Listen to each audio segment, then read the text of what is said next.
Hi, welcome at this session of History, Methodology, and Economics.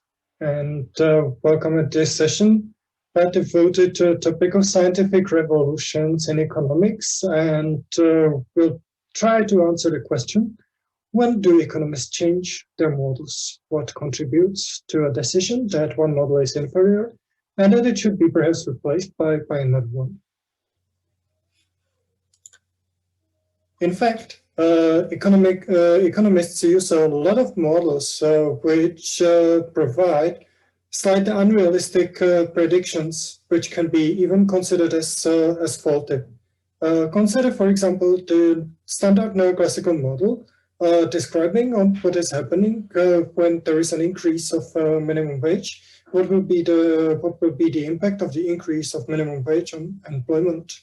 And the standard neoclassical model depicted on the slide indicates that when there is when there is an increase of minimum wage, or when the minimum wage is being increased, so that the wage increases from W1 from the equilibrium level corresponding to an equilibrium level between the demand for labor and supply of labor.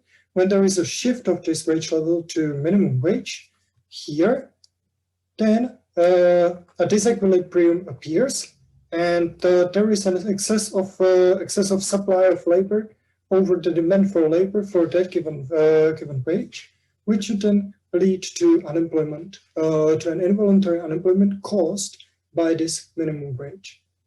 Such a picture can be found in most of the macroeconomic textbooks.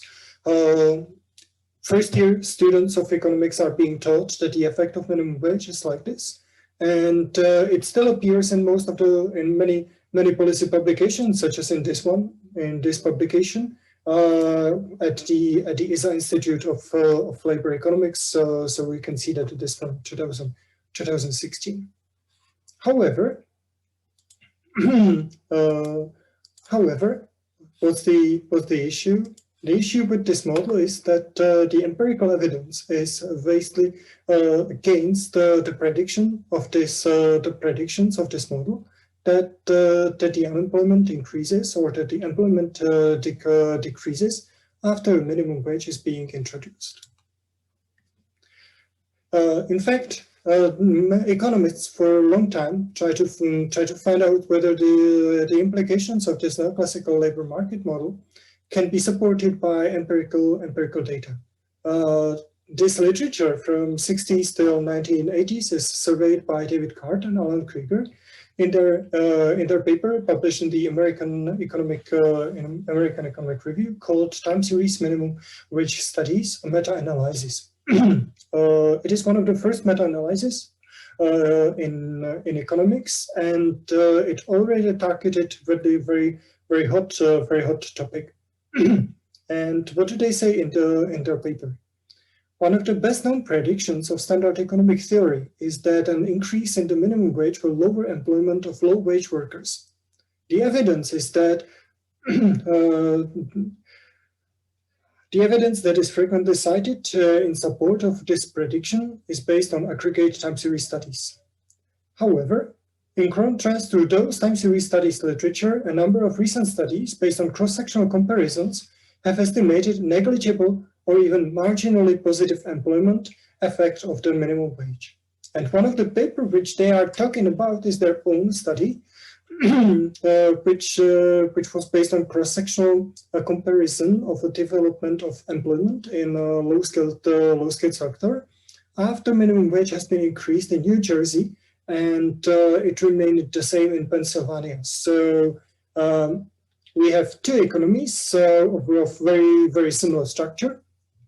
New Jersey, Pennsylvania, separated just by a river, the same legal structure, almost the same wage level or whatever. And there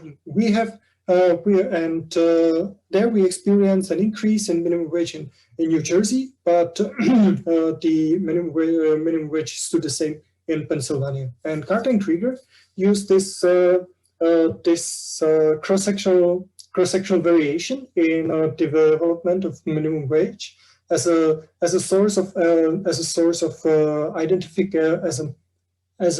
as an opportunity for identification of an opportunity of a causal relationship between the minimum wage and employment.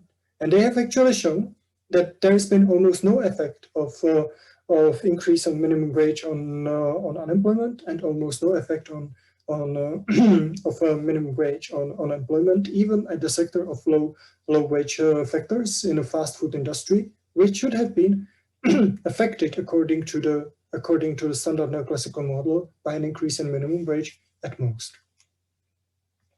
And what's been their approach, and why this paper is considered one of the most why their papers are considered as a very influential attack against the standard neoclassical model. The reason is that the meta-analysis is a very suitable framework which allows us to study whether there is publication bias in the literature or not, so that whether there is selective reporting of the results in the literature, or whether there is no selectivity and we can just trust the result. The meta-analysis in fact assumes that the more there are observations, the lower should be the standard error. Why? Because this is a simple implication of econometric theory, that if we have more observations, then the standard error of observation shall be lower. And second, meta-analysis assumes that the results are unbiased, that there is no selectivity in the results if there is no systematic difference between published and unpublished papers, after controlling for some of the differences in how the study has been conducted. And what has been found by Cart and Krieger is pretty interesting. They have found that the findings suggest that the time series literature may have been affected by a combination of specification searching and publication bias, leading to a tendency for statistically significant results to be overrepresented in the published literature. That means they in fact have found that the more observation, then the standard error has increased, even though it should have decreased. And they even found that most of the results is concentrated around a p-value around t statistics 2, corresponding to a level where the result can be considered as statistically significant. And they have also found substantial differences between papers which were published and which were unpublished, which, for example, remained as working papers. So even though they have found quite a solid evidence that the literature might be somewhat biased, they even considered by their own research, not only by their paper on Pennsylvania and New Jersey, but also on one paper on California and other papers, and there were also studies by other authors. Students of economics are still being taught that minimum wage rises unemployment, and many economists, and especially many economic analysts, when they are asked by the media, when they are asked to comment an increase in minimum wage, very often say, okay, if minimum wage increases, then there will be a decrease in employment and an increase of unemployment, even though such an implication has very limited support in the data at best.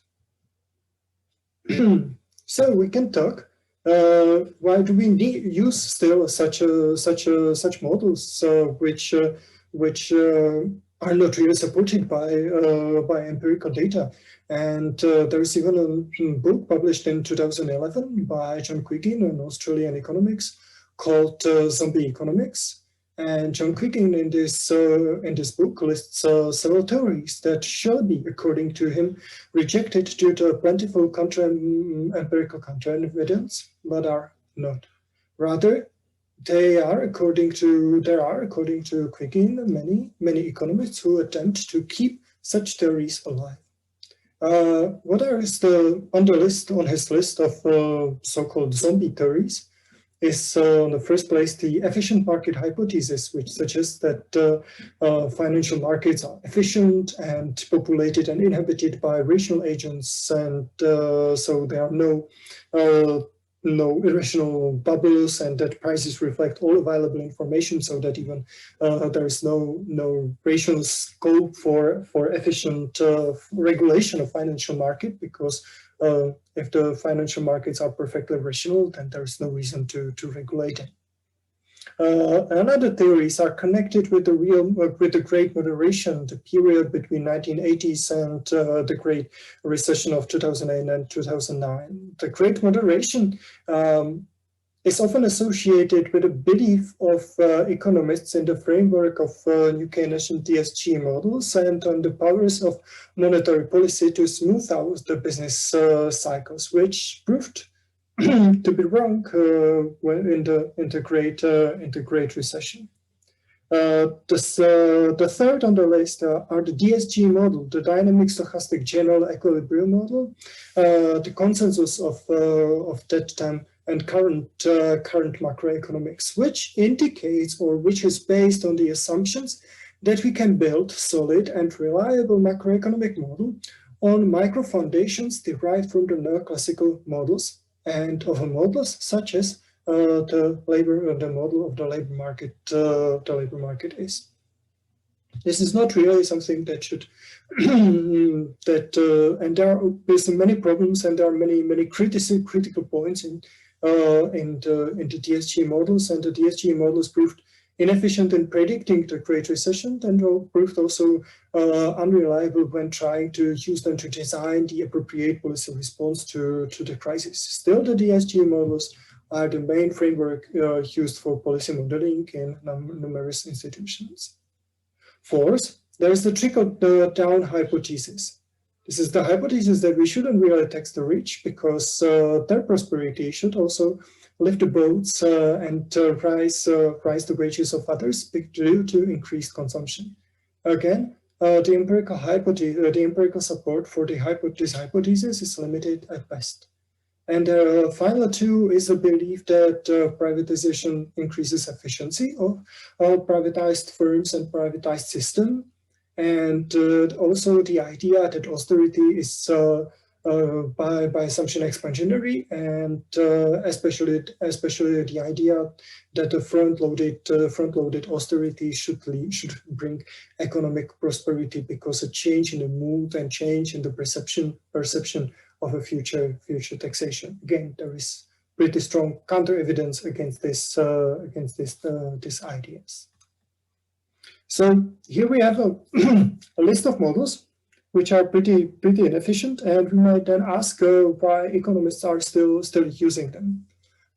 John Quiggin, in his book, provides a couple of narrative stories about people who passionately try to defend them, who are at influential positions in editorial boards and at the universities, or among policymakers who try to defend such theories. And this is obviously something that doesn't really sound appealing to many in the profession. For example, Stephen Williamson, an economist from the Federal Reserve Board, when writing a review on Quiggin's book, wrote that his narrative read almost like an exhibition of conspiracies and incompetencies. So this book is believed to be by some that is being as anti-intellectual as a part of the populist movement against elites. However, this could be perhaps too harsh, and would move the attention out of the problems associated with the fact that economists really use several models, which should be perhaps abundant given the empirical evidence that we have. And why do we use such models so frequently?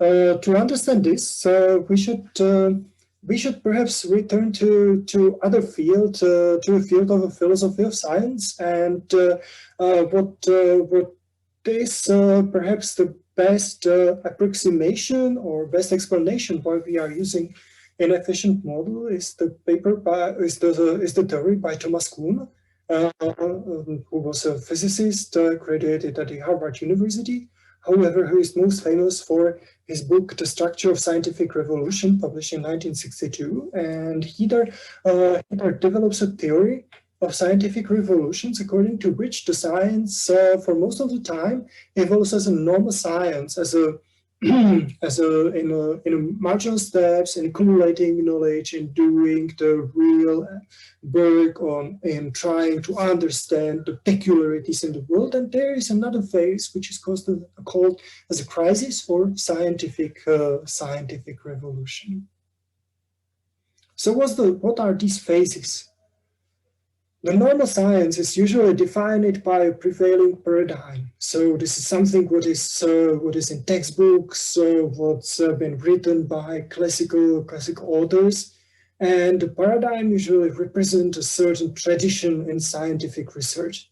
So being a part of a paradigm doesn't mean that the people are just doing replications, but it's much more that they have a shared belief in about methodologies which are considered as a scientific in that field, and which are considered as being the correct ones in terms of that they lead to results that people can trust.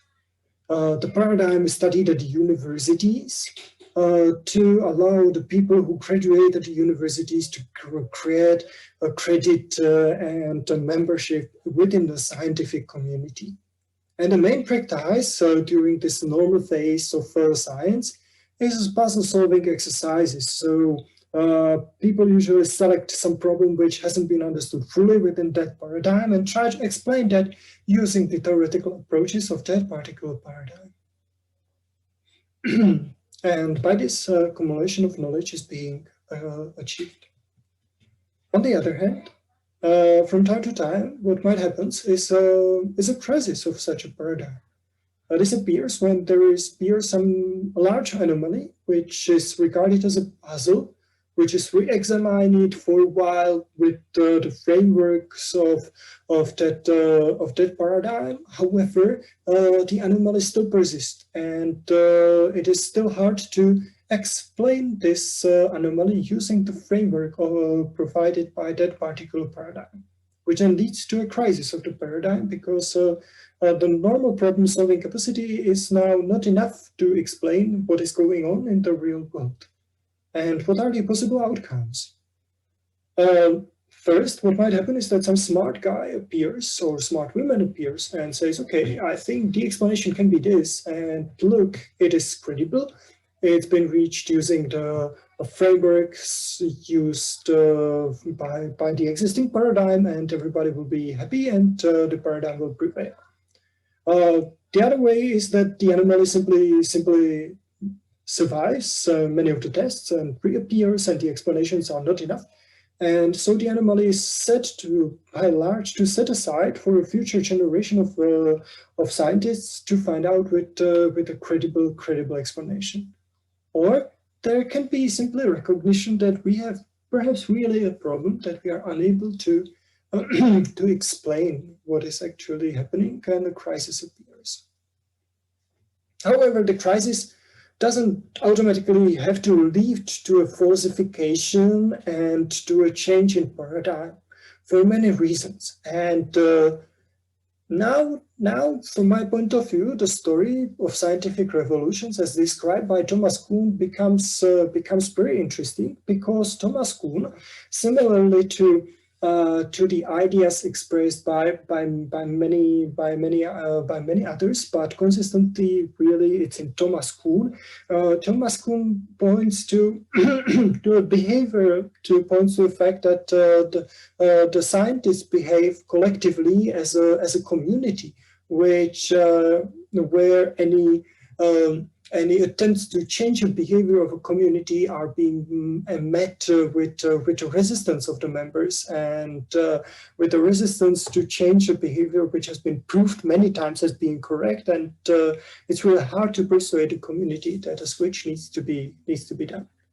Besides, it is necessary to offer an alternative which must be able to explain the problem of the current paradigm and also to provide other reliable answers to other answers to all other questions to which were already explained by paradigm. So an alternative must be available. So the transition is not really gradual.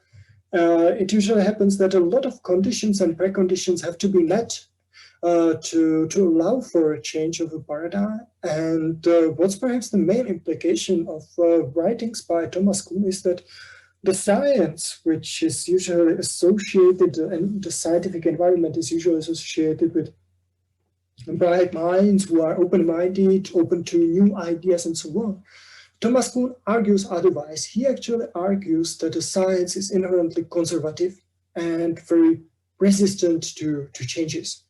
To some extent for good reasons, because people devote a lot of energy to develop some paradigm and test many aspects, then it shouldn't be really easy to destroy it, because then, well, one should really rate that there are many problems and that another alternative is able to explain all the things which were explained by the previous paradigm equally well.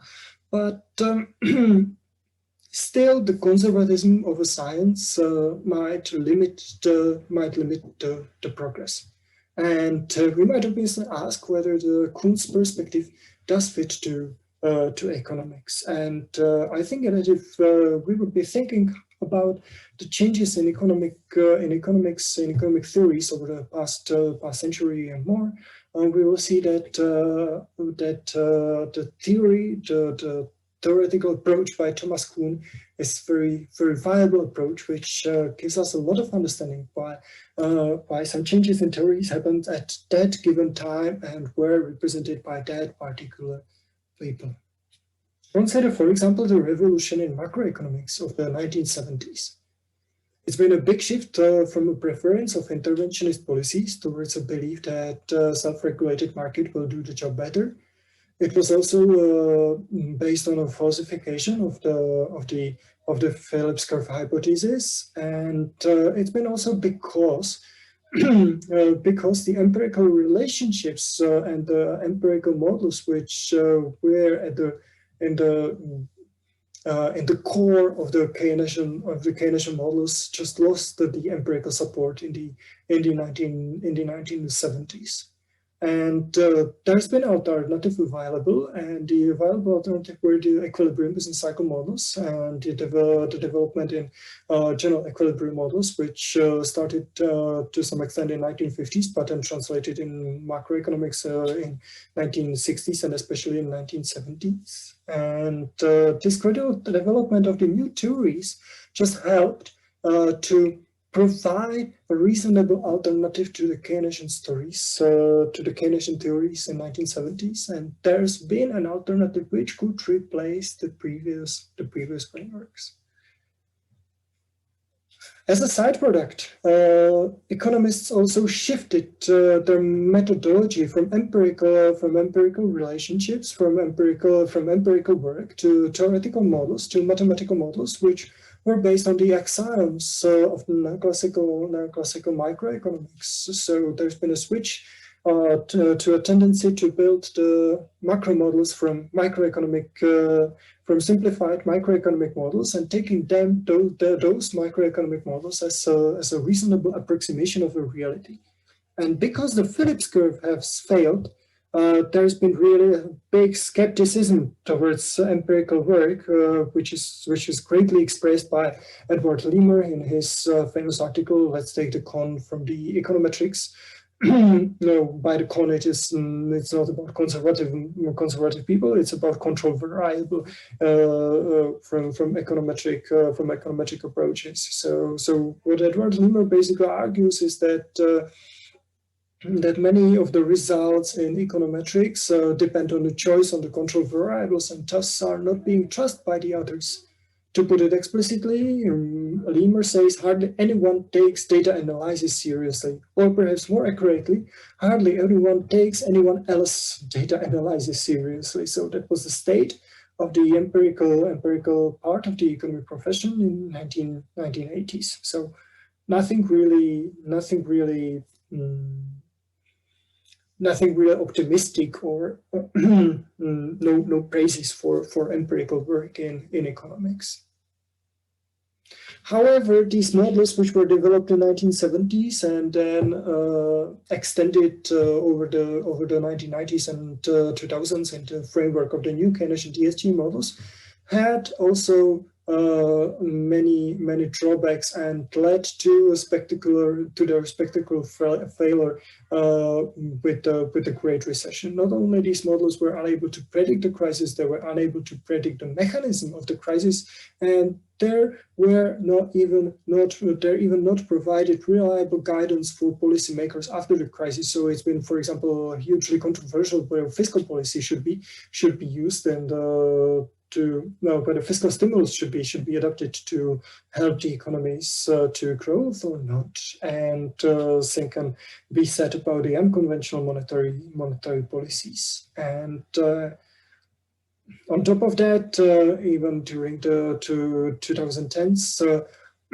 another problems appeared in many countries. The interest rates remained constrained by the zero for the whole decade, and no matter what the central banks did, the inflation measured by the consumer price index remained muted. So even the models did not help to formulate a policy which should bring, for example, the inflation rates back to the inflation targets.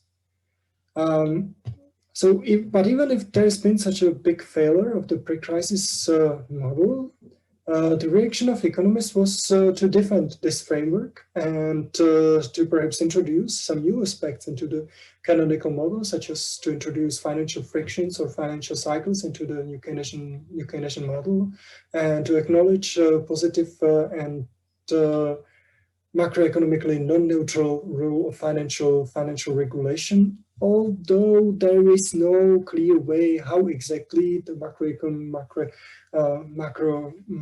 macroprudential regulation should be conducted. And finally, there is not any clear alternative that would be available for researchers, which would work better. Obviously, there were some progresses, in, for example, in agent-based economies and in other fields, but they are not recognized as a viable alternative yet.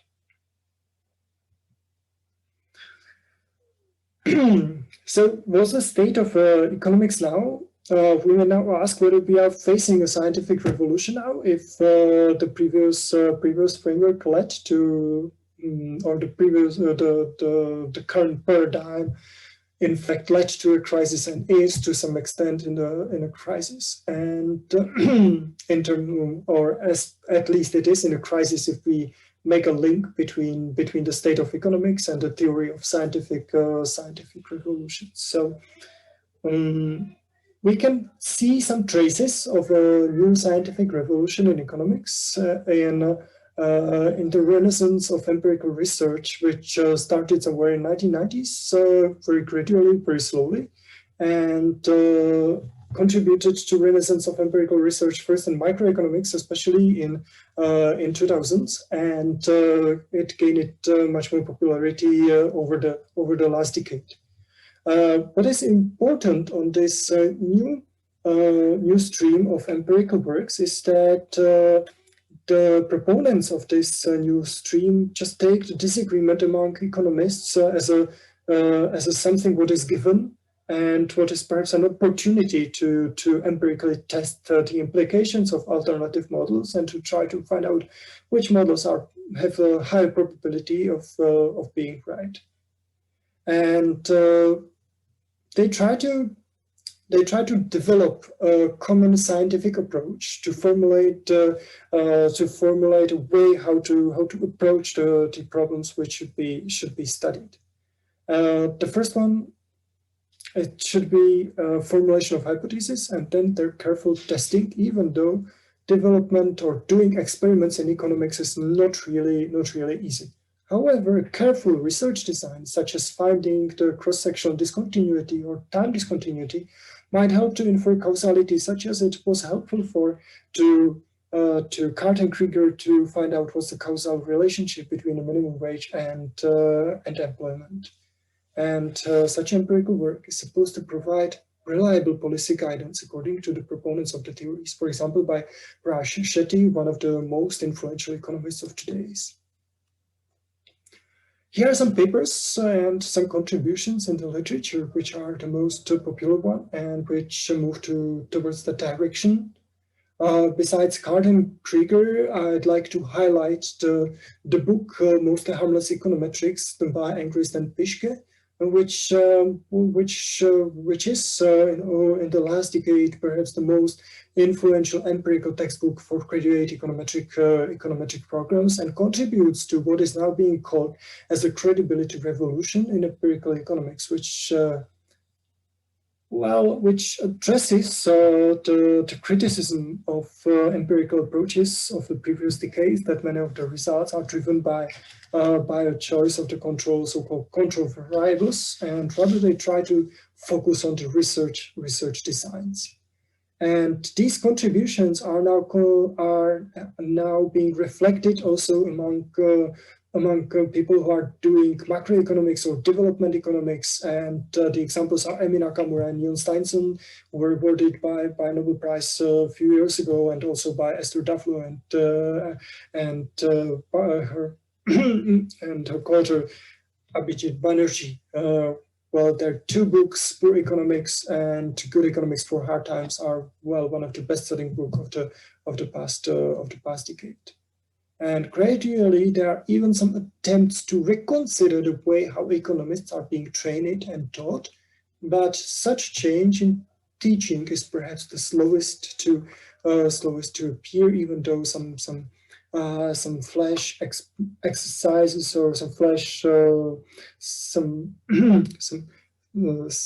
new opportunities are being tried and explored by Rajati himself, and also by the core project, who developed a set of textbooks which should address the problems of the neoclassical microeconomics and try to build a different and better approach, which will taught students what has some support in the data, rather than to fed them with theoretical models with a limited empirical support. To conclude, in the current economics, mainstream economics, there's a surprisingly high amount of anomalies and empirical counter-evidence against the mainstream microeconomic and macroeconomics models. But those models are still used for many reasons. And one of the reasonable explanation for that is that science is inherently conservative, which obviously has a lot of pros, but also a bit, it also causes the problems that the science is unable to change and to reflect the problems connected with the frameworks which is used. And we have a look at the evolution of economics over the past century, then we can see that the development of Keynesian economics was in fact a scientific revolution. The replacement of Keynesian economics by monetarism and then by the new classical macroeconomics and the new Keynesian DSGE models was again a sequence of scientific revolutions. And perhaps also the current times, so with the past there was the credibility revolution, and with the renaissance of empirical work are again some part of scientific revolution, which might shape the economics in the current in the upcoming times. Thank you for your attention, and see you at another video.